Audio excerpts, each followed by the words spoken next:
Dan, thank you so much for joining us. It's an absolute pleasure to have you here.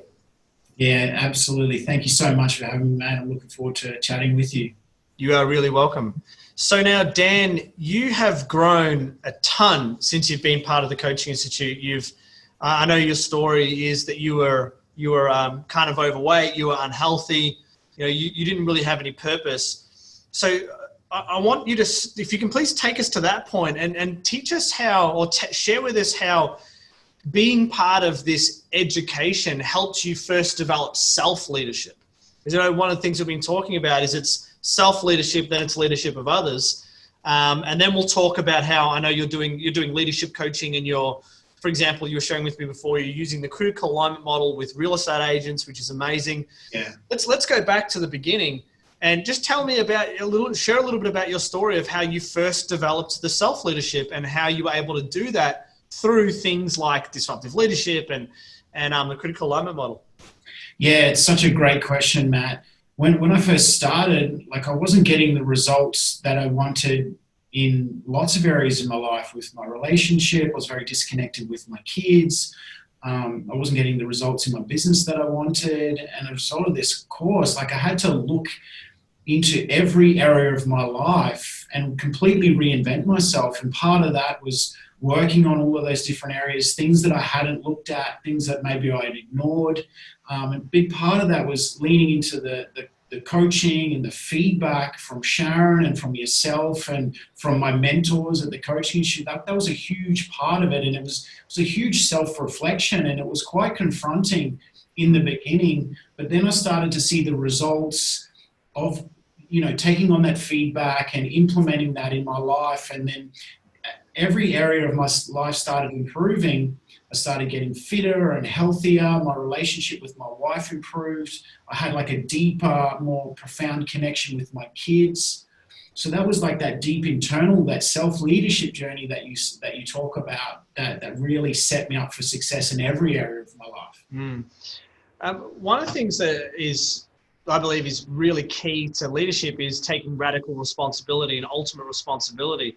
I think that responsibility is an awareness game. I think that a lot of the time we are unaware that we are not taking responsibility. We're unaware that we're maybe blaming or a victim or something like that. And then we develop the awareness. And then I think it's an invitation to step into leadership. I really believe that we're all leaders. Everyone's a leader. It's just, are you going to accept that invitation? What's your thoughts on that?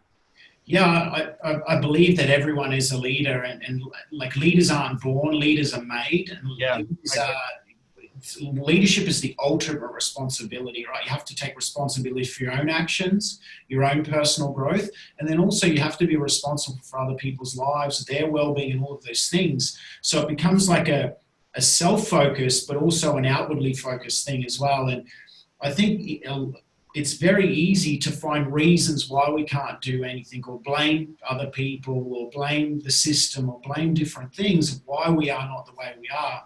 And leadership happens in that moment where we decide that the only person responsible for the way forward is ourselves. And that is the mark of a true leader. Yeah, well said. Now, one of the things that you do is, so you're actually you're a mentor with us here. You're a facilitator here at the Coaching Institute. Congratulations, because I know that means a lot to you, and you've been working your butt off for those things. Yeah, thank you. You're welcome. And you also do your own leadership coaching work. So you do leadership coaching with different businesses. And I know one of the things that you do is you use the critical alignment model to train real estate companies. Tell us about that and what you actually do when you're in there helping them, adding value. So I've used the methodology of disruptive leadership with a lot of my real estate directors individually as humans in their lives, and also how they come together as a leadership team, because directors in a real estate business, there tends to be more than one. So areas of that around values and culture and vision and mission and purpose, all of those areas on how they come together to create a successful team and a successful business, and having everyone aligned to the same direction. And also a big part of that is the expectations. What expectations do they have of each other as a team? How do they treat each other? How do they show up for each other? All of those elements, I found not a lot of people it's not in their conscious awareness. And when you teach them that, it really breaks down a lot of barriers with communication, which leads obviously to results and a better connection amongst the team. Wonderful. It's a great example of how you're able to add so much value to a company because you understand the framework and you don't actually have to understand the business. It's one of the things that we've been talking about.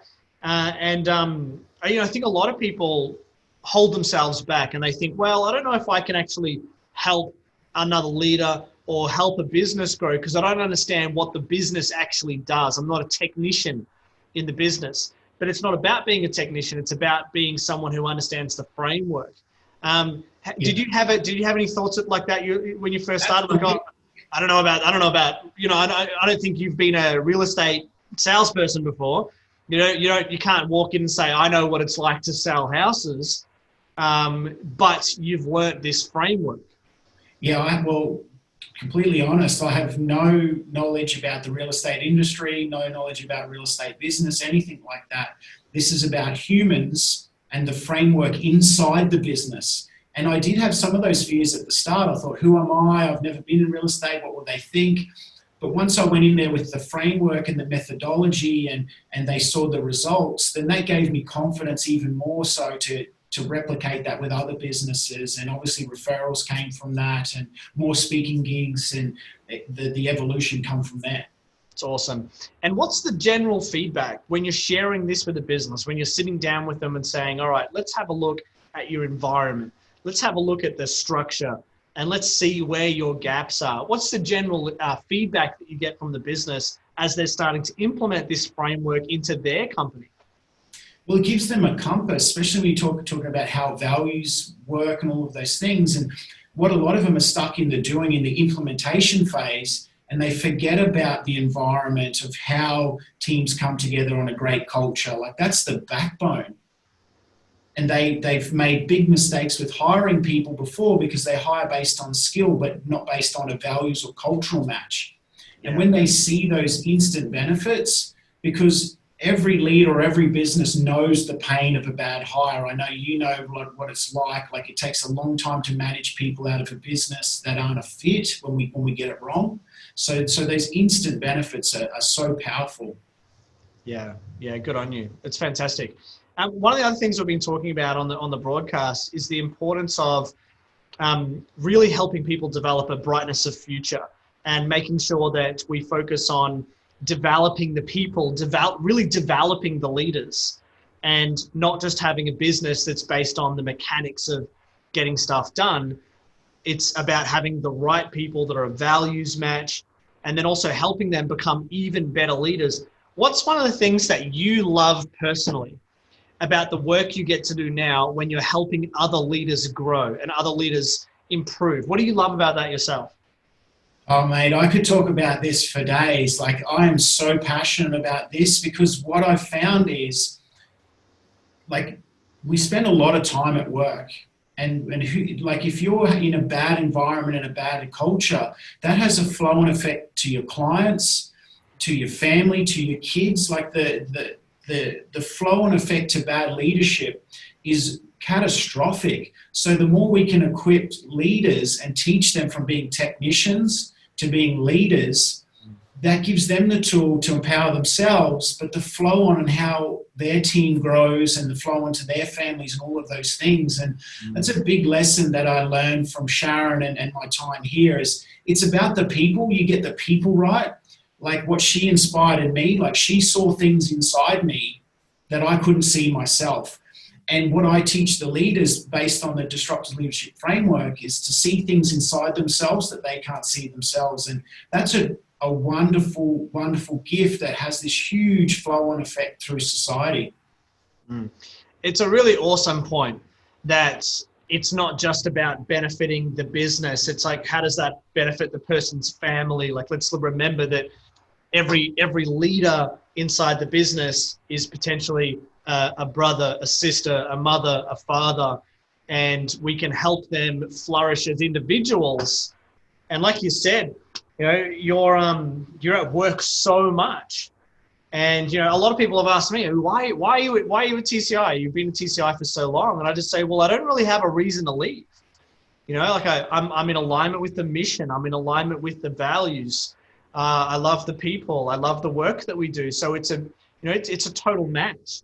And I think a lot of people don't have that match. And then so there's this constant requirement of cycling through jobs. Yeah, they're searching for something.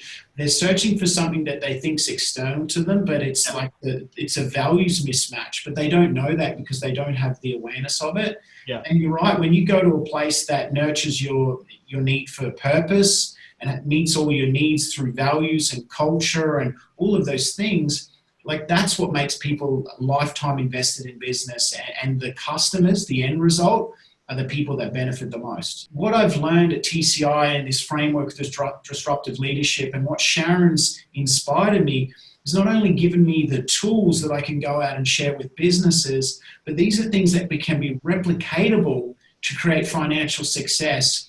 And when the clients see that financial success in their business, like that allows the referrals and all of those things. And what that's given me is a sustainable future for myself and for my family as well. And that inspires me every day to learn more, to dive deeper into the programs, to dive deeper into, Matt, to your feedback and to Sharon's feedback, to grow even more. Because I know the more that I grow, the more that my clients benefit and the benefit for their teams and their ecology as well. And I think that's a truly wonderful gift that we can have for ourselves moving forward. Congratulations on everything you've achieved, Dan. I think it's wonderful to see that you've not only created a lifestyle for yourself and you're using this framework to create sustainability for your own, your financial stability for your family. And on top of that, you're also creating a financial increase inside a business. One of the things that I think a lot of people worry about is if they go in and if they call themselves like a business coach or say like a success coach, they go into a business and they work with just the people, and they go in and they do kind of like personal development style stuff. It doesn't change the system. It doesn't change the business. And so as a result of that, there tends to be an increase in productivity and then it dies off. Yes. And there's no real ongoing increased financial stability. So I really want to acknowledge you for taking that framework and implementing into companies, because, if you're getting referrals, that's, the proof is in the pudding. That's because the business is saying, hey, it's worth having Dan here now because he's got this framework. Now we have this framework. Now the business is more successful. So I really want to acknowledge you for that. Yeah, thank you so much, man. And the thing is a lot of businesses, they say, hey, Dan, I want you to come and work with my team. And I go, cool. And that's a red flag to me to go, okay, well, I need to work with the leadership team first. Right, because they think it's about the people straight away. They think it's about the team. But we know with leadership, everything starts and ends with the leader. So working with the leader you still do work with the team, but work with the leadership team first, and that has a greater flow-on effect. And as you said, rather than it be like a Band-Aid fix, it's sustainable over the long term. Good on you, Dan. Thank you so much for being a part of this broadcast. It's awesome to have you here. Yeah, thank you so much for inviting me to chat, Matt. Take care, and thank you for everything that you've done for me. I really appreciate it. You're welcome.